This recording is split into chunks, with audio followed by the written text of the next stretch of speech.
நண்பர்கள் அனைவருக்கும் வணக்கம். Welcome to Raja story. நான் உங்கள் ராஜா.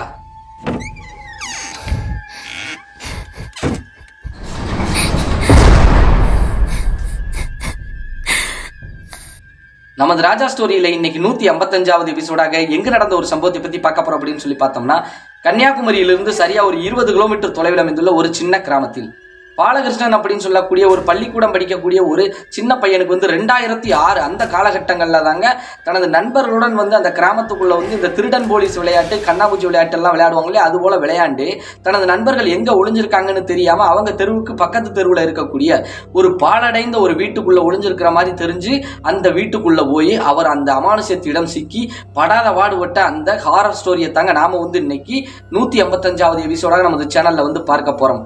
மேலும் நண்பர்களே, இந்த சம்பவம் மிகவும் சுவாரஸ்யமாகவும் த்ரில்லிங்காகவும் அமானுஷ்யமாக இருக்கும் அப்படிங்கிறத தெரியப்படுத்திக்கிறேன் நண்பர்களே. மேலும் இந்த வீடியோ உங்களுக்கு பிடிச்சிருந்துச்சுன்னா மறக்காம இந்த வீடியோக்கு ஒரு லைக்கை போட்டுட்டு உங்க நண்பர்களுக்கும் இந்த வீடியோவை ஷேர் பண்ணி நம்ம ராஜா ஸ்டோரிக்கு ஒரு நல்ல சப்போர்ட் பண்ணுங்க நண்பர்களே.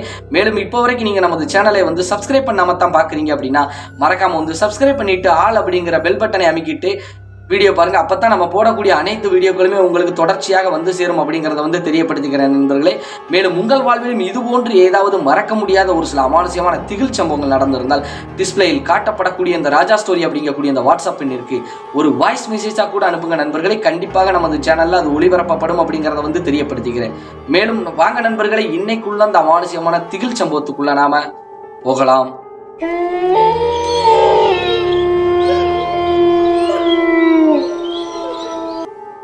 நாம ஏற்கனவே சொன்னது போல இந்த அமானுஷ்யமான திகில் சம்பவம் கன்னியாகுமரியில இருந்து சரியா ஒரு 20 கிலோமீட்டர் தொலைவில் அமைந்துள்ள ஒரு சின்ன கிராமத்துல தாங்க பாலகிருஷ்ணன் அப்படின்னு சொல்லக்கூடிய ஒரு பள்ளிக்கூடம் படிக்கக்கூடிய கிட்டத்தட்ட ஒரு 7-8ஆம் வகுப்பு படிக்கும் போது தனது நண்பருடன் அந்த கிராமத்துல விளையாண்டுகிட்டு இருக்கும் போது தனது நண்பர்கள் எங்க ஒளிஞ்சிருக்காங்க அப்படிங்கறத கண்டுபிடிப்பதற்காக ஒவ்வொரு தடவை தேடி அலைஞ்சுகிட்டு இருக்கும் போது ஒரு பில்டிங் உள்ள யாரோ போன மாதிரி இருந்திருக்கு, திடீர்னு போன மாதிரி இருந்திருக்குங்க. இந்த விளையாட்டு ஒரு மாலை நேரத்துல தான் ஒரு 5 மணி கிட்ட தாங்க விளையாண்டுகிட்டு இருக்காங்க. அப்போ ஒருவேளை நமது நண்பர்கள் இங்கதான் ஒளிஞ்சிருப்பாங்கன்னு சொல்லி நம்பி உள்ள போன இடத்துல தாங்க இந்த சம்பவம் நடந்திருக்குது. அந்த கிராமத்தை பற்றி, அதாவது குறிப்பாக சொல்ல போனோம் அப்படின்னா அந்த பாலடைந்த வீட்டை பற்றி இவர் சின்ன வயசுல இருந்தே கேள்விப்பட்டிருக்காங்க. 2006ல பாலகிருஷ்ணனுக்கு இந்த சம்பவம் நடக்குது. அப்ப நேரத்துக்கு அவருக்கு வயசு கிட்டத்தட்ட ஒரு 13-14 வயசுக்குள்ள இருக்கும் அப்படிங்கிற மாதிரி சொல்லியிருக்காங்க. அதுல இருந்து சரியாக ஒரு 10-11 வருஷத்துக்கு முன்புங்க, கிட்டத்தட்ட 1995 அந்த காலகட்டங்கள்ல அந்த வீட்டில் இப்ப பாலடைந்த வீடாக இருக்கக்கூடிய அந்த வீட்டுல ஒரு ஆசிரியர்கள் குடும்பம் வாழ்ந்து வந்திருக்குதுங்க. கிருவைராஜ் மற்றும் மேரி அப்படின்னு சொல்லக்கூடிய 2 பேருமே ஆசிரியர்களாக இருந்து வராங்க. அவங்களுக்கு ஒரு பையன் கிட்டத்தட்ட ஒரு 20-24 வயசுக்குள்ள இருக்கக்கூடிய ஒரு பையன் ஒருத்தங்க இருந்திருக்காங்க, ஸ்டீவன் அப்படின்னு சொல்லிக்கிட்டு. வீட்டுக்கு ஒத்த பிள்ளையா இருக்கக்கூடிய அந்த நபர் நல்ல செல்ல பிள்ளையாக இருந்து வந்திருக்கிறாங்க. நல்ல மகிழ்ச்சியாகத்தாங்க அந்த குடும்பம் வாழ்ந்து வந்திருக்குது.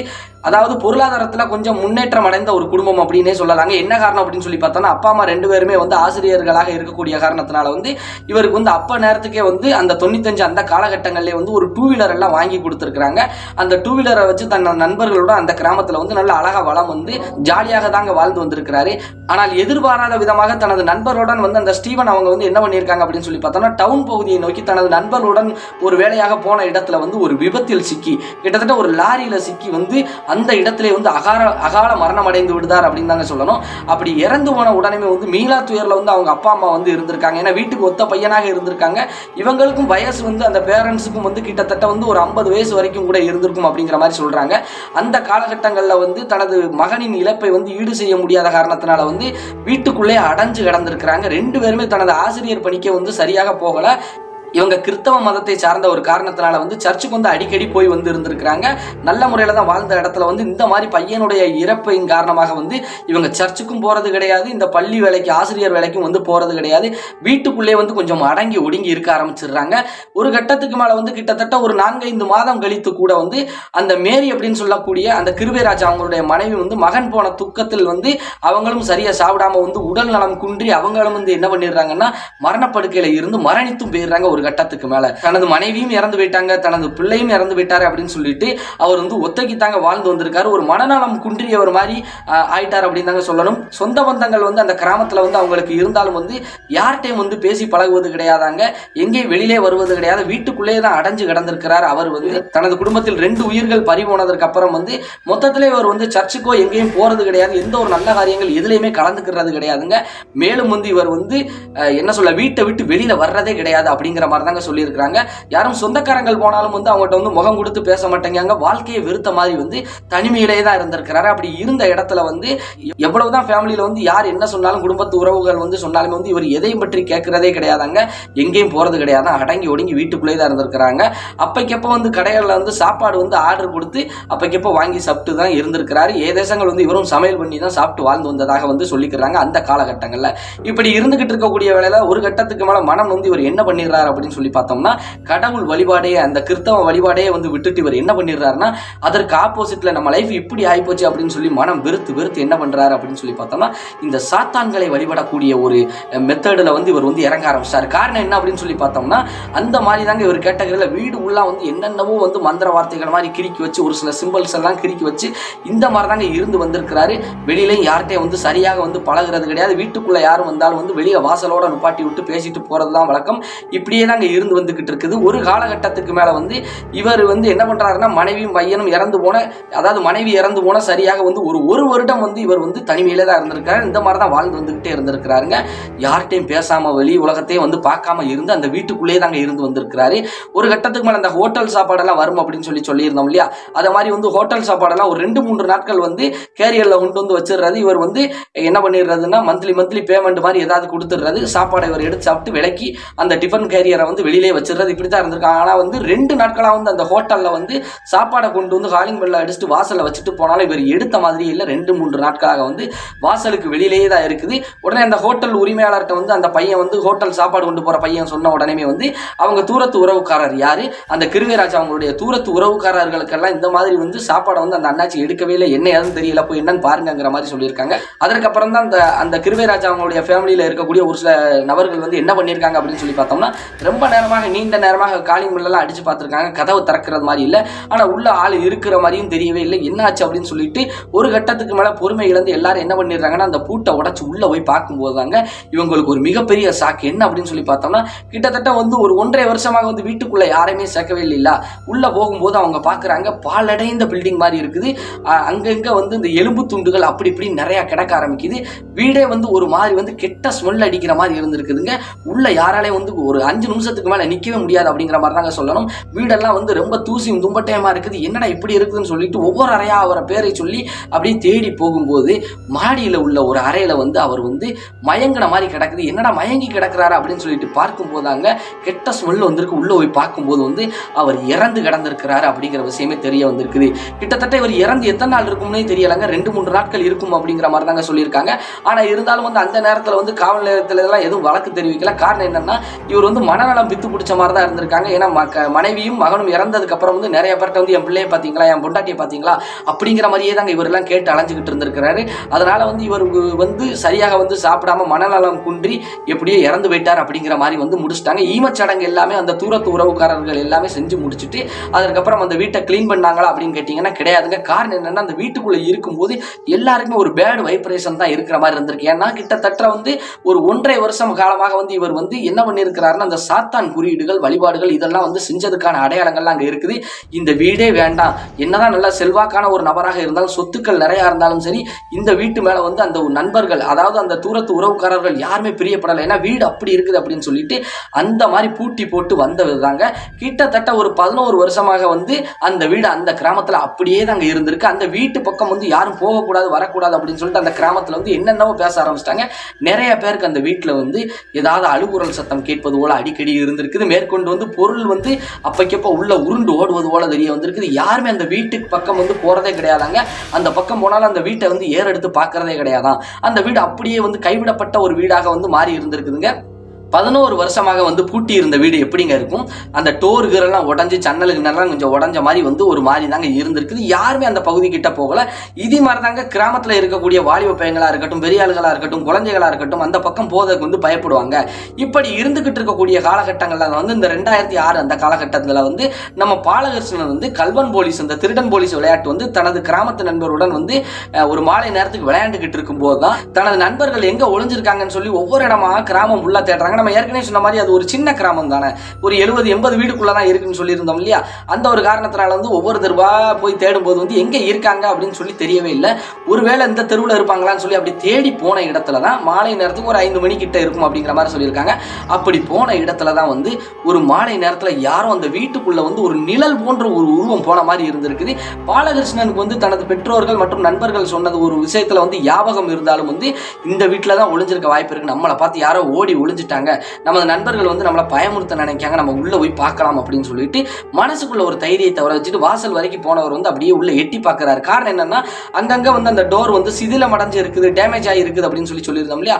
அந்த ஒரு காரணத்தினால வந்து டேமேஜ் ஆன ஒரு பகுதியை வந்து அப்படி நோக்கி பார்க்கிறாரு. உள்ள போய் வந்து இருக்கலாம்ங்க, அந்த மாதிரி தான் இருக்குது. அப்படி உள்ள போன பாலகிருஷ்ணன் வந்து ஒரு நிமிஷம் அப்படியே வீடை வந்து சுத்தி பார்க்கறாங்க. வித்தியாசமா தெரியுது. கிட்டத்தட்ட அவர் வந்து ஒரு 8ஆம் வகுப்பு படிக்கிறாருன்னா ஒரு 13 வயசு அந்த நேரத்தில் இருந்திருக்குதுங்க. அந்த நேரத்தில் வந்து ஒரு விவரம் தெரியாம அந்த வீட்டுக்கிட்ட வந்து இதுவரைக்கும் வந்தது இல்லையா, அந்த வீட்டை வந்து பார்க்கும்போது ஒரு ஆச்சரியமா அப்படியே வந்து வித்தியாசமா பார்க்க ஆரம்பிச்சிருக்காருங்க. ஒரு கருப்பு பூனை வந்து ஒன்று உள்ள உருண்டு ஓடிக்கிட்டு இருப்பது போல தெரிய வந்திருக்குங்க. பாத்திர வண்டங்களை வந்து உருட்டிட்டு போத போல. அதை பார்த்தது மிரண்டு போயிட்டு அப்படி பார்க்குறாரு. பூனைங்கிறத வந்து புரிஞ்சுக்கிட்டாரு. ஒருவேளை நம்ம நண்பர்கள் அந்த பகுதியில் தான் இருப்பாங்களோ, ஒளிஞ்சுக்கிட்டு இருப்பாங்களோ அப்படிங்கிற மாதிரி வந்து பேரை சொல்லிக்கிட்டே ஒவ்வொரு நண்பர்கள் பேரையும் வந்து சிவா அப்படின்னு சொல்லிட்டு, முருகேஷ் அப்படின்னு சொல்லிட்டு ஒவ்வொரு பேரா சொல்லிக்கிட்டு வந்து அப்படியே தேடி உள்ள போய்கிட்டே இருக்கிறாங்க அவங்க நண்பர்களின் பேரை சொல்லிக்கிட்டே. ஆனா ஒரு கட்டத்துக்கு மேல வந்து ஏதோ கசமுசன் ஏதோ பேசிக்கிட்டு இருப்பது போல இருக்குதுங்க. எங்க அப்படின்னு சொல்லி பார்த்தீங்கன்னா மாடியில ஒரு அறையில வந்து ஏதோ பேசிக்கிட்டு இருப்பது போல வந்து தெளிவாக கேட்குது வரைக்கும்.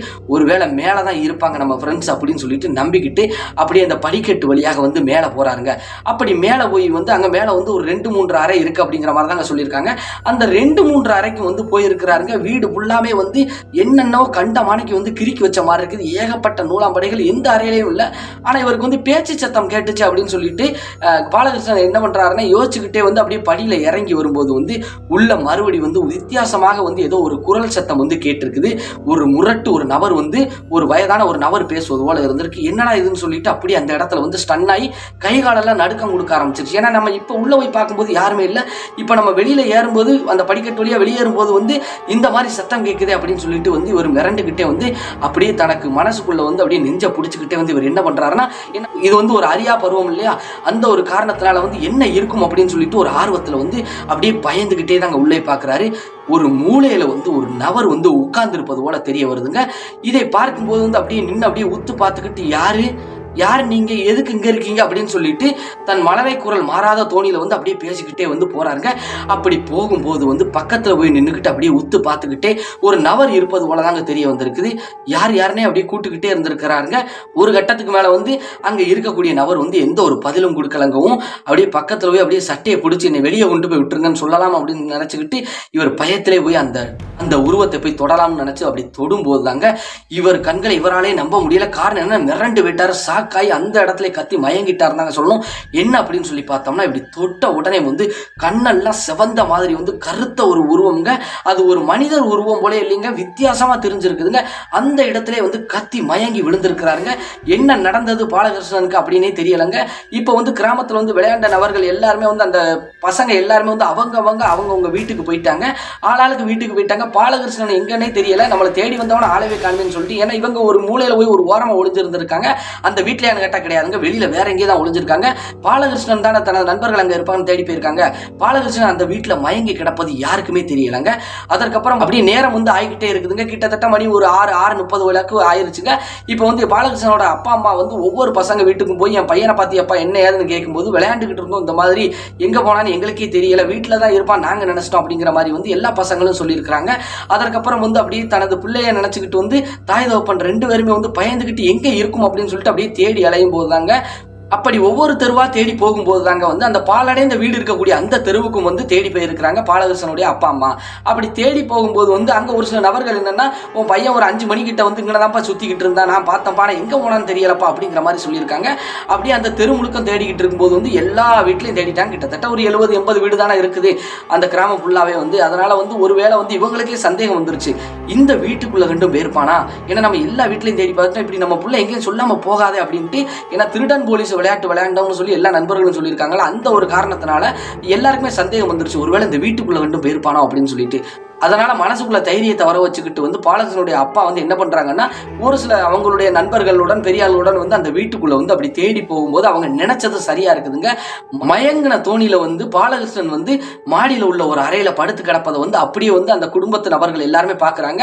அந்த கிராமத்தை சார்ந்த நபர்கள் எல்லாருமே உடனடியாக தண்ணியை தொளிச்சு எழுப்பி வெளியே கூட்டு வந்த உடனே வந்து அப்படியே ஒரு மாதிரி வந்து படபடப்பிலே இருந்திருக்கிறாருங்க. அதற்கப்புறம் வந்து மருத்துவமனைக்கெல்லாம் கூட்டுட்டு காய்ச்சல் அடிக்க ஆரம்பிச்சிருச்சுங்க அந்த நேரத்துக்கே பாலகிருஷ்ணனுக்கு. அதற்கப்புறம் கூட்டு போய் அவங்க அப்பா அம்மா வந்து சரி ஒண்ணும் இல்லை எதுக்குப்பா அந்த வீட்டுக்கிட்ட போனோம் அப்படிங்கும்போது ஃப்ரெண்ட்ஸ் எல்லாம் தேடி போனேன், சிவாவையும் முருகேசனையும் தேடி போனேன் நான் அப்படிங்கிற மாதிரி சொல்லியிருக்கிறாருங்க. அங்கே ஏன்பா போனேன், அங்கெல்லாம் போகக்கூடாதுன்னு எத்தனை தடவை சொல்லியிருக்கேன்ப்பா, அந்த வீட்டுக்குள்ளெல்லாம் போகக்கூடாதுப்பான்னு சொல்லிட்டு அதற்கப்புறம் புத்திமதி எல்லாம் சொல்லிட்டு அன்றைக்கு இரவு அப்படியே சாப்பிட்டுட்டு படுத்து தூங்கியிருக்காங்க. எந்த ஒரு பிரச்சனையும் இல்லை. மறுநாள் காலையில விடிஞ்சதுக்கு அப்புறம் கொஞ்சம் காய்ச்சல் வந்து பரவாயில்ல. அவங்க அப்பா அம்மா வந்து பாலகிருஷ்ணன் வந்து கேட்குறாங்க, நேற்று எதுக்குப்பா அங்கே போனா, அங்கே என்ன பார்த்து எதனால பயந்து போய் அங்கே போய் மயங்கி விழுந்துட்டியாப்பா அப்படின்னு கேட்கும்போது வந்து யார்கிட்டையுமே எதுவுமே பதில் சொல்லலைங்க. அப்படியே அவங்க அப்பா அம்மா வந்து உத்து உத்து பார்க்க ஆரம்பிச்சிடுறாரு. யார்கிட்ட எந்த பதில் சொல்லாம மௌனமாவே தான் இருக்கிறார். நல்லா ஜாலியா விளையாண்டுகிட்டு இருக்கக்கூடியவையும் சரி எதையோ பார்த்து பயந்துட்டாப்ல காய்ச்சல் வந்திருக்கு சரியா போகும் அப்படிங்கிற மாதிரி தாங்க விட்டுருக்காங்க. அன்றைய கொஞ்சம் பரவாயில்ல நார்மலா பொழுது போயிருக்குதுங்க. நைட் ஆனா ரொம்ப காய்ச்சல் ஆயிருது. மறுபடியும் ஹாஸ்பிட்டல் கூட்டு போய் இன்ஜெக்ஷன் எல்லாம் போட்டு மருந்து மாத்திரை எடுத்ததுக்கப்புறம் கொஞ்சம் பரவாயில்லாம இருக்குது. அன்னைக்கு நைட்டு பிரச்சனை இருக்காது. மறுநாள் காலையில வந்து நார்மலா இருக்கிற மாதிரி இருக்கும். ஆனா யார்ட்டையும் பேசவே மாட்டாருங்க, உம்முன்னு இருப்பார். அவருக்கு ஒதுக்கப்பட்ட அறையை விட்டு எங்கேயும் வர மாட்டாருங்க. அடம் பிடிச்சே தான் உட்கார்ந்து இருக்கிறாரு. சரியா சாப்பிடுறது கிடையாது. அப்படியே உத்து உத்து ஒவ்வொரு இடத்தையும் அப்படியே பயந்து பயந்து பாக்குறது. அவங்க அப்பா அம்மாட்ட கூட வந்து நல்லா ஜாலியா விளையாண்டு சிரிச்சுக்கிட்டு இருக்கக்கூடிய பையன் எதுவுமே பேசல. தனது நண்பர்கள் வந்து விளையாட கூட்டாலும் போறது கிடையாது. அப்படியே தான் அடங்கி ஒடுங்கி அந்த ரூம்குள்ளேயே தான் இருக்கிறாருங்க. பள்ளிக்கூடம் போல கிட்டத்தட்ட வந்து 4-5 நாட்களாக இப்படியே இருக்குது. ஆனா கிராமத்தில் இருக்கக்கூடிய ஒரு சில நபர்கள் வந்து உன் பையன் எதையோ பார்த்து பயந்துருக்கான்ப்பா, ஏதாவது கோயில் குளத்துக்கு கூட்டு போய் திருநீர் போட்டானா சரியா வரும்ப்பா, அந்த வீடே வந்து கொஞ்சம் மோசமான வீடு அப்படிங்கிற மாதிரி தான் கேள்விப்பட்டிருக்கோம், யாருமே அங்கே போனது கிடையாது, உன் பையன் எதையோ போய் பார்த்துட்டான்ப்பா அதனால தான்ப்பா பயந்துபட்டு இருக்கிறான் அப்படிங்கிற மாதிரி சொன்ன காரணத்தினால வந்து அந்த பாலகிருஷ்ணனுடைய அப்பா அம்மா வந்து என்ன பண்றாங்கன்னா பக்கத்தில் இருக்கக்கூடிய ஒரு அம்மன் கோயிலுக்கு போய் பூஜை புனஸ்காரங்கள்லாம் செஞ்சுட்டு திருநீரெல்லாம் போட்டு வருவது வழக்கம். காய்ச்சல் கொஞ்சம் குறையும், வீட்டுக்கு வருவாங்க, கொஞ்சம் நார்மலாக இருப்பாங்க. ஆனால் யார்ட்டும் சரியா பேசுறது கிடையாது. அப்படி கோயிலுக்கு போயிட்டு வந்தாங்கன்னா என்னத்தையோ கொஞ்சம் சாப்பிட்றது. ஆனால் மறுநாள் நைட்டுக்கு காய்ச்சல் வரும். இப்படியே தான் மாறி மாறி வருதுங்க. ஒரு கோயிலுக்கு போயிட்டு வந்தாங்கன்னா கொஞ்சம் பரவாயில்லாம இருக்கும். இப்படியே வந்து ஒரு 10 நாட்களும் கடந்து போயிருதுங்க. அந்த 10 நாட்களுக்கு அப்புறம் தாங்க வந்து ஒரு சில அமானுஷ்யமான விஷயங்கள் அவங்க வீட்டுக்குள்ள நடக்க ஆரம்பிக்குது. என்ன அப்படின்னு சொல்லி பார்த்தோம்னா நள்ளிரவு நல்லா தூங்கிக்கிட்டு இருக்கும்போது வந்து பாலகிருஷ்ணன் வந்து ஏதோ புரியாத வார்த்தைகள்ல பேசிக்கிட்டு ஒவ்வொரு இடத்துலயும் வந்து என்னத்தையோ கிறுக்கிட்டு இருப்பாருங்க. ஒரு சாப்பீஸ் மாதிரி இருக்கக்கூடிய ஏதோ ஒரு பொருளை எடுத்துக்கிட்டு அப்படியே சுவருக்குள்ள என்னென்னவோ கிறுக்க ஆரம்பிச்சிருவாங்க. நைட் அவங்க அம்மா வந்து எந்திரிச்சு பார்க்கும்போது பையன் என்ன செய்யறாருன்னு பார்க்கும்போது அந்த அறையில ஒரு மூலையில உட்காந்துக்கிட்டு ஏதோ கிறுக்கிக்கிட்டு இருக்கிறது வழக்கமா இருக்குது. உடனே அவங்க அம்மா பயந்து போயிட்டு அவங்க அப்பாவை பாலகிருஷ்ணன் அவங்க அப்பாவை எழுப்பி விட்டு பையன் ஏதோ பண்ணிட்டு இருக்கான் பாருங்க அப்படிங்கும்போது வந்து பாலகிருஷ்ணன் போய் பிடிக்கும் போது வரவே மாட்டாராங்க. அப்படியே பல்ல கடிச்சிட்டு ஒரு மாதிரி இருப்பாங்க. சாப்பீஸை பிடிங்கி தூர போட்டு படுத்து தூங்குப்பா அப்படின்னு சொன்னாலுமே வந்து படுக்க மாட்டாராங்க. அப்படியே மல்லு கட்டி படுக்க போட்டாலும் தூங்க மாட்டாரா. அப்படியே கண்ணை அப்படியே உருட்டிக்கிட்டே வந்து மேலே எங்கேயும் பார்த்துக்கிட்டே இருப்பாங்க. அவங்க அப்பா அம்மா அப்படியே பார்த்துக்கிட்டே இருப்பாராம்.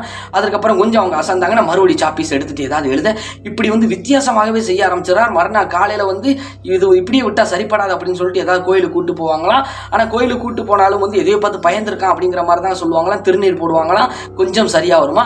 ஆனா அன்றைக்கு இரவும் இப்படியே தாங்க செய்ய ஆரம்பிச்சிருக்காருங்க. மாறி மாறி இப்படியே வந்து கிட்டத்தட்ட வந்து 10-15 நாட்களுக்கு மேலாகும் போது பையன் வந்து ஆள் வந்து ரொம்ப மெலிஞ்சு போயிட்டாருங்க. ஓரளவுக்கு மீடியமாக இருந்த பையன் வந்து ஆள் ரொம்ப மெலிஞ்சு போய் வந்து நாவரட்சி எடுத்து போய் சாப்பிட முடியாம வந்து ரொம்ப ஒரு மாதிரி ஆயிட்டாருன்னு தாங்க சொல்லணும். இப்படியே நடந்துகிட்டு இருக்கு, இதை இப்படியே விட்டா என்ன செய்யறது அப்படின்னு சொல்லிட்டு புலம்பும் போதுதான் அந்த பக்கத்து வீட்டை சார்ந்த ஒரு சில நபர்கள் வந்து என்ன ஏதுப்பா அப்படின்னு சொல்லிட்டு வீட்டில் வந்து பார்க்கும்போது அதுல ஒரு நபருங்க அகஸ்டின் அப்படின்னு சொல்லக்கூடிய நம்ம பாலகிருஷ்ணன் அப்பாவுக்கு வந்து ஃப்ரெண்ட் அப்படின்னு சொல்லியிருக்காங்க. அவர் வந்து பார்க்கும்போது அவரும் ஒரு கிறிஸ்டின் மதத்தை சார்ந்தவர் தாங்க. அவர் வந்து சர்ச்சுக்கெல்லாம் அடிக்கடி போய் வழிபட்டு வரக்கூடிய ஒரு நபராக இருந்து வராரு. ரூமுக்குள்ள வந்து பார்க்கும்போது பையனை வந்து பார்க்கும்போது ரொம்ப அரண்டு போய் இருக்கிறானே அப்படின்னு சொல்லிட்டு அந்த அகஸ்டின் அப்படின்னு சொல்லக்கூடிய அந்த நபர் பார்த்துட்டு அப்படியே சுவரை பார்க்கும்போது அவருக்கு உள்ளுக்குள்ள வந்து கொஞ்சம் பயமாயிருச்சு. என்ன அப்படின்னு சொல்லி பார்த்தோம்னா இதெல்லாம் யார் எழுதுன அந்த சுவரில் என்ன ஏது அப்படின்னு சொல்லி கேட்கும்போது என் மகன் தான் ஐயா சும்மா அடக்காம நைட் என்னத்தையும் எழுதிக்கிட்டு கிடக்கான், என்னதான் செய்யனே தெரியலப்பா அப்படிங்கிற மாதிரி வந்து பாலகிருஷ்ணனுடைய அப்பா வந்து புலம்பியிருக்காங்க. அந்த அகஸ்டின் அப்படின்னு சொல்லக்கூடிய நபர் வந்து வெளியில கூட்டு வந்துட்டு இது வந்து நல்லது கிடையாது, இந்த சுவரில் இப்போ எழுதியிருக்கலாம் இந்த எழுத்தெல்லாம் வந்து சாத்தானுடைய குறியீடு அப்படிங்கிற மாதிரி சொல்லியிருக்கிறாங்க. இவருக்கு வந்து சாத்தானா என்ன அப்படின்னு சொல்லி பாலகிருஷ்ணன் அப்பா கேட்கும்போது வந்து இவர் கிறிஸ்தவ மதத்தை சார்ந்திருக்கக்கூடிய காரணத்தினால ஒரு சில விவரங்கள் சொல்லியிருக்காங்க. அப்படி விவரங்கள் சொல்லிக்கிட்டு இருக்கும்போது இதை இப்படியே விடாத, ஒரு சர்ச்சுக்கோ ஒரு கோயிலுக்கோ கூட்டு போய், இல்லை எங்க நீ கூட்டு போய் பாப்பியோ பாருப்பா, ஆனா இந்த இதை இப்படியே விட்டுறாத, இது இப்படி விட்டனா ஆபத்து, உங்க குடும்பத்துக்கு ஆபத்தா வந்து முடியுங்கிற மாதிரி சொல்லிக்கிட்டு இருக்கும்போது ஆக்ரோஷமா வந்து அவருடைய அறையில இருந்து பாலகிருஷ்ணன் வந்து எந்திரிச்சு ஓடியாந்து வந்து அந்த அகஸ்டின் அப்படின்னு சொல்லக்கூடிய அந்த நபரை வந்து தாக்க ஆரம்பிச்சிடுறாருங்க, கடிக்கிற மாதிரி போயிடுறாருங்க. காரணம் என்னன்னா அவ்வளவு ஆக்ரோஷமா இருக்கிறார். அதுல ஒரு நிமிஷத்துல வந்து எல்லாருமே ஒரு விஷயத்தை கவனிச்சிருக்காங்க. கண்ணு வந்து அப்படியே செவந்து போய் இருக்கிறத வந்து தெளிவா கவனிச்சிருக்காங்க. ஏன்னா இவர் சொல்றதையும் பையன் நடந்துக்கிற விஷயத்தையும் பார்க்கும்போது இவர் சொல்றது உண்மையா தான் இருக்கும்னு சொல்லிட்டு பாலகிருஷ்ணனுடைய அப்பா அம்மா வந்து புரிஞ்சுக்கிட்டாங்க. இந்த நபரும் வந்து அகஸ்டின் அப்படின்னு சொல்லக்கூடிய அந்த நபரும் வந்து மிரண்டு போய் அதுக்கப்புறம் எப்பா இப்படியே விட்டுறாதப்பான்னு சொல்லி பயந்துக்கிட்டு அவர் ஓடிட்டாருங்க. ஏன்னா அவருக்கு வந்து என்னதோ நடக்கு அப்படிங்கிறது வந்து தெளிவா தெரிஞ்சிருக்குது இல்லையா. அந்த ஒரு காரணத்துல வந்து 1000 குழப்பங்கள்ல இருக்கக்கூடிய அவங்க அப்பா அம்மா வந்து என்ன பண்றாங்கன்னா அந்த நேரத்திலே வந்து கிட்டத்தட்ட இந்த சம்பவம் வந்து ஒரு மதிய நேரத்துல தாங்க நடக்குது. ஏன்னா வேலைக்கு எங்கேயும் சரியா போகல அவங்க அப்பா அம்மா வந்து பையன் இப்படி இருக்காருன்னு சொல்லிட்டு நொந்து போய் தாங்க இருக்கிறாங்க. சரியா வேலை வெட்டிக்கே வந்து போக முடியாம தான் இருந்திருக்காங்க. இதை இப்படியே விட்டா பல சிக்கல்ல வந்துடும், குடும்பத்துக்கு ஆபத்தாயிருமே அப்படின்னு சொல்லிட்டு மிரண்டு போய் அந்த மதிய நேரத்துக்கு என்ன பண்றாங்கன்னா அக்கம் பக்கத்தினர் உதவியோட வந்து இதுக்கு என்ன செய்யலாம் அப்படின்னு சொல்லி கேட்கும்போது வந்து நிறைய பேர்கிட்ட வந்து என்ன பண்ணலாம்னு சொல்லிட்டு ஐடியா கேட்கும்போது வந்து இவங்க இருக்கக்கூடிய கிராமத்துல இருந்து சரியா ஒரு 7 கிலோமீட்டர் தொலைவில் வந்து ஒரு தர்கா இருக்குது, அங்க போனா இதற்கான எல்லா தீர்வும் கிடைக்கும். ஏன்னா என்ன காரணத்தினால இந்த பகுதியில் சுற்று வட்டாரங்கள்ல வந்து பல நபர்களுக்கு வந்து இது மாதிரி ஏதாவது ஆன்மா பிடிச்சா பை பிடிச்சா வந்து அந்த மாதிரி இடத்துக்கு கூட்டு போய் சரி பண்ணியிருக்காங்க. அதனால வந்து நீ கண்டிப்பா அங்க கூட்டு போனா ஏதாவது ஒரு முன்னேற்றம் கிடைக்கும் அப்படிங்கிற மாதிரி வந்து பாலகிருஷ்ணனுடைய அப்பாட்ட வந்து அந்த கிராமத்தை சார்ந்த ஒரு சில நபர்கள் வந்து சொல்லியிருக்காங்க. இவங்களுக்கும் சரின்னு பட்ட ஒரு காரணத்தினால வந்து தனது அக்கம் பக்கத்தில் இருக்கக்கூடிய நண்பர்கள் உதவியுடன் வந்து பாலகிருஷ்ணன் வந்து குழந்தை மாதிரி பையனாக இருந்தாலும் வந்து அந்த நேரத்தில் வந்து அவர் வந்து ரொம்ப ஆக்ரோஷமா இருந்திருக்காரு. மல்லு கட்டி ஒரு வழியா வந்து தர்காவை கூட்டு போயிருக்காங்க. அந்த ஒரு மதிய நேரத்துக்கு கூட்டு போக வந்து ஒரு மாலை நேரம் வரைக்கும் அங்கே வெயிட் பண்ண சொல்லிட்டு அதற்கப்புறம் ஒரு சில குருமார்கள் அந்த பாய்மார்கள்லாம் வந்திருக்காங்க. வந்ததுக்கு அப்புறம் வந்து இந்த பையனுடைய சூழ்நிலையை கண்டுபிடிச்சு சரி இதை உடனே நான் கியூர் பண்ணி தரேன் அப்படின்னு சொல்லிட்டு அங்க வந்து ஒரு சில வந்து அந்த மசூதியில வச்சு ஒரு சில ரிச்சுவல்ஸ் எல்லாம் செஞ்சு முடிச்சுட்டு அதற்கப்புறம் வந்து இந்த பையன் உள்ள விட்டு வந்து அந்த பாலடை இந்த வீட்டுக்கு நான் போய் பார்க்கணும் அப்படிங்கிற மாதிரி வந்து அந்த ஊழியர்கள் வந்து சொல்லியிருக்காங்க. தர்கால இருக்கக்கூடிய அந்த ஊழியர்கள் உடனே வந்து சரின்னு சொல்லிட்டு அதற்கப்புறம் மறுபடி கிளம்பி வந்து ஒரு மாலை நேரத்துக்கு வந்து அந்த பாய்மார்கள் எல்லாரும் என்ன பண்ணியிருக்காங்கன்னா ஒரு 4-5 நபர்கள் வந்து அந்த பாலடை இந்த வீட்டை பார்க்கும்போது அவங்க புரிஞ்சுக்கிட்டாங்க, ஆமா இங்க வந்து ஒரு சாத்தான் வந்து இருக்குது. காரணம் என்ன அப்படின்னு சொல்லி பார்த்தோம் அப்படின்னா சைத்தான் வழிபாடு வந்து இங்க வந்து மேற்கொண்ட ஒரு காரணத்தினால வந்து இங்க வந்து குடியேறின மாதிரி இருந்திருக்கு. அந்த சைத்தானால தான் அந்த நபரின் உயிரே பறிவு இருக்கு. யாரு?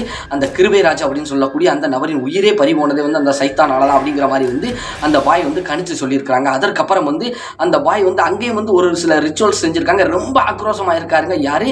நம்ம பாலகிருஷ்ணன் அந்த வீட்டுக்குள்ள வச்சு ஒரு சில ரிச்சுவல்ஸ் எல்லாம் செஞ்சு அதற்கப்புறம் வந்து கிட்டத்தட்ட ஒரு 1 மணி நேரம் 1.5 மணி நேரம் வந்து ரிச்சுவல் செஞ்சுட்டு அதற்கப்புறம் வந்து அவரை வந்து வெளியில கூட்டு வந்திருக்காருங்க. கொஞ்சம் நார்மலா இருக்காருங்க. அதற்கப்புறம் ஒரு தாயத்தெல்லாம் கட்டின மாதிரி கட்டிட்டு அந்த வீட்டிலே வந்து ஒரு சில மந்திரித்த தகடு மாதிரி, ஏன்னா மேற்கொண்டு வந்து யாருக்கும் எந்த ஒரு பிரச்சனை வரக்கூடாதுன்னு சொல்லிட்டு பாலகிருஷ்ணனுடைய அப்பாவும் சரி அந்த கிராமத்தை சார்ந்த ஒரு சில நபர்களும் சொன்னதன் அடிப்படையில் வந்து அந்த வீட்டிற்கும் வந்து ஒரு சில ரிச்சுவல்ஸ் எல்லாம் செஞ்சுட்டு ஒரு சில தகடு மாதிரி வந்து எல்லாமே தொங்க விட்டுட்டு அதற்கப்புறம் வந்து பாய் வந்து என்ன பண்ணியிருக்காங்க அப்படின்னு சொல்லி பார்த்தோம், நாளைக்கு நீங்க வந்து தர்கா கூட்டுவாங்க, இன்னைக்கு எந்த ஒரு பிரச்சனையும் இல்லை அப்படிங்கிற மாதிரி சொல்லி விட்டுருக்காங்க. அதற்கப்புறம் வந்து மறுநாளைக்கு வந்து தர்காவுக்கு வந்து கொஞ்சம் காலையில வெள்ளனே பாய் சொன்ன நேரத்துக்கு வந்து பாலகிருஷ்ணன் கூட்டு போயிருக்காங்க. அங்க போனதுக்கப்புறம் ஒரு சில ரிச்சுவல்ஸ் எல்லாம் செஞ்சு ஏதோ புனித நீர் மாதிரி ஏதோ வந்து தோகையை வச்சு மயில் ரகையை வச்சு கொஞ்சம் எல்லாம் இது பண்ணி விட்டுட்டு அதற்கப்புறம் தான் வந்து கொஞ்சம் ரெக்கவர் ஆயிருக்காங்க. ஆனா இருந்தாலும் வந்து அந்த பாய் என்ன சொல்லியிருக்காங்கன்னா அந்த வீட்டு பக்கம் இனிமே பையன் போகக்கூடாது, கொஞ்ச நாளைக்கு போகாம இருந்தானா பிரச்சனை வராம இருக்கும், மேற்கொண்டு அந்த வீட்டுல வந்து அந்த சைத்தான் அங்கதான் இருக்கும், ஆனா அந்த வீட்டை விட்டு இனிமே வெளியில வர முடியாது. இந்த மாதிரி ஒரு மாலை நேரத்துக்கு அது வந்து உலாத்திக்கிட்டு இருக்கும்போது அவங்க பையன் வந்து அதை பார்த்துட்டு தான் தான் ஃப்ரெண்டு உள்ள இருக்கான்னு நம்பி தானே போயிருக்காரு, இனி அந்த ஒரு பிரச்சனை இருக்காது, அந்த வீட்டுக்குள்ளே அடங்கி ஒடுங்கி இருக்கும், அதோடைய சக்தியை வந்து நான் குறைச்சி விட்டுருக்கேன் அப்படிங்கிற மாதிரி அந்த பாய் வந்து சொல்லியிருக்காங்க. மேலும் வந்து ஒரு 2-3 நாட்களுக்கு வந்து தொடர்ச்சியா வந்து பையனை வந்து தர்காவை கூட்டுவாங்க, கொஞ்சம் கொஞ்சம் வர வர அப்படியே சரியா போயிடுவார் அப்படிங்கிற மாதிரி சொல்லியிருக்காங்க. அதற்கப்புறம் வந்து அதே மாதிரியே வந்து பாலகிருஷ்ணன் வந்து அடிக்கடி வந்து தர்காவுக்கும் கூட்டு போயிருக்காங்க. ஓரளவுக்கு நல்லா ரெக்கவர் ஆனதுக்கு அப்புறம் தாங்க பள்ளிக்கூடம்லாம் போயிருக்கிறாருங்க. மேலும் வந்து அந்த பாலகிருஷ்ணனுக்கு அந்த நேரத்தில் நடந்த சம்பவம் வந்து இப்போ வரைக்கும் நினைவு இருக்கு. ரொம்ப படாத பாடுபட்டு அந்த உருவம் இன்னமும் என் கண்ணில் தான் நிற்கிது. ஆனால் அதற்கப்புறம் வந்து எனக்கு எந்த ஒரு பிரச்சனையும் இல்லை, நான் எப்பயாவது தோணும் போது தர்காவுக்கு போயிட்டு வருவேன். கொஞ்சம் அதற்கப்புறம் வந்து நான் வந்து என்ன பண்ணுவேன்னா அந்த வீட்டு பக்கம் இப்போ வரைக்கும் போனது கிடையாது. இப்போ நான் திருமணம்லாம் முடிச்சு நல்ல முறையில் இருக்கேன். இப்போ வந்து வயசு வந்து கிட்டத்தட்ட பாலகிருஷ்ணனுக்கு வந்து ஒரு 31-32 வயசு வரைக்கும் இருக்கும் அப்படிங்கிற மாதிரி சொல்லியிருக்கிறாருங்க. கல்யாணம்லாம் முடிச்சு இப்போ கொஞ்சம் நிம்மதியாக இருக்கேன், எனக்கு எந்த ஒரு பிரச்சனையும் கிடையாது. இன்னமும் இன்னமும் அந்த வீடு வந்து எங்கள் கிராமத்தில் அப்படியே தான் இருக்குது. ரொம்ப மோசமான நிலையில தான் கிடக்குது. ஆனால் யாருமே அந்த பகுதியில் வந்து போய் வந்து இருக்கல. அந்த தகடும் கூட அங்கேயே தான் இருக்குதுங்க. அது கொஞ்சம் டேமேஜ் ஆகி இருந்தாலும் வந்து அந்த வீட்டுக்கிட்ட வந்து யாருமே நாங்கள் போகிறது கிடையாது, வாரது கிடையாது. ஆனால் எந்த ஒரு சத்தம் அதுக்கப்புறம் வந்து எதுவுமே கேட்கல அந்த வீட்டுக்குள்ளே. ஆனால் நான் சின்ன பிள்ளையில இருக்கும்போது ஏகப்பட்ட சத்தம்லாம் கேட்கும் அப்படிங்கிற மாதிரி தான் சொல்லியிருக்காங்க. எனக்கு தான் தெரியாமல் நான் வந்து உள்ளே போய் வந்து இருந்திருக்கிறேன். ஆனால் இப்போ வந்து எனக்கு கிட்டத்தட்ட வந்து ஒரு 32 வயசு ஆயிருக்குங்க. ஆனால் இப்போ வரைக்கும் வந்து நான் வந்து அந்த வீட்டை பார்க்கும்போது எனக்கு இன்னும் பயமாக தான் இருக்கும். சின்ன வயசில் எனக்கு நடந்த அந்த சம்பவம் வந்து இன்னும் என் கண்ணை விட்டு நீங்களே என் மனசுக்குள்ளேயே தான் இருக்குது அப்படிங்கிற மாதிரி பாலகிருஷ்ணன் வந்து சொல்லி முடிச்சிருக்காருங்க நண்பர்களே. மேலும் இந்த சம்பவம் வந்து எப்படி இருந்தது அப்படிங்கிறத வந்து மறக்காம வந்து கமெண்ட் செக்ஷனில் வந்து சொல்லிட்டு போங்கள் என் அருமை நண்பர்களே. மேலும் இந்த வீடியோ உங்களுக்கு பிடிச்சிருந்துச்சுன்னா மறக்காம இந்த வீடியோக்கு ஒரு லைக்கை போட்டுட்டு உங்கள் நண்பர்களுக்கும் இந்த வீடியோவை ஷேர் பண்ணி நம்ம ராஜா ஸ்டோரியின் வளர்ச்சிக்கு கொஞ்சம் சப்போர்ட் பண்ணுங்க நண்பர்களே. மேலும் இப்போ வரை நீங்கள் நம்ம சேனலை வந்து சப்ஸ்கிரைப் பண்ணாமல் தான் பார்க்குறீங்க அப்படின்னா மறக்காம சப்ஸ்கிரைப் பண்ணிட்டு ஆல் அப்படிங்கிற பெல் பட்டனை அமைக்கோங்க. அப்போ தான் நாம போடக்கூடிய அனைத்து வீடியோக்களுமே உங்களுக்கு உடனுக்குடன் வந்து சேர்ந்து விடும் அப்படிங்கிறத வந்து தெரியப்படுத்திக்கிறேன் நண்பர்களே. மேலும் உங்கள் வாழ்விலும் இது போன்று ஏதாவது மறக்க முடியாத ஒரு சில அமானுஷ்யமான திகில் சம்பவங்கள் நடந்திருந்தால் டிஸ்பிளேயில் காட்டப்படக்கூடிய இந்த ராஜா ஸ்டோரி அப்படிங்கக்கூடிய இந்த வாட்ஸ்அப் பண்ணிருக்கு ஒரு வாய்ஸ் மெசேஜாக கூட அனுப்புங்க நண்பர்களே. கண்டிப்பாக நமது சேனலில் அது ஒளிபரப்பப்படும் அப்படிங்கிறத வந்து தெரியப்படுத்திக்கிறேன். மேலும் நன்றி, வணக்கம் நண்பர்களே. நாம் அடுத்த வீடியோவில் சந்திப்போம்.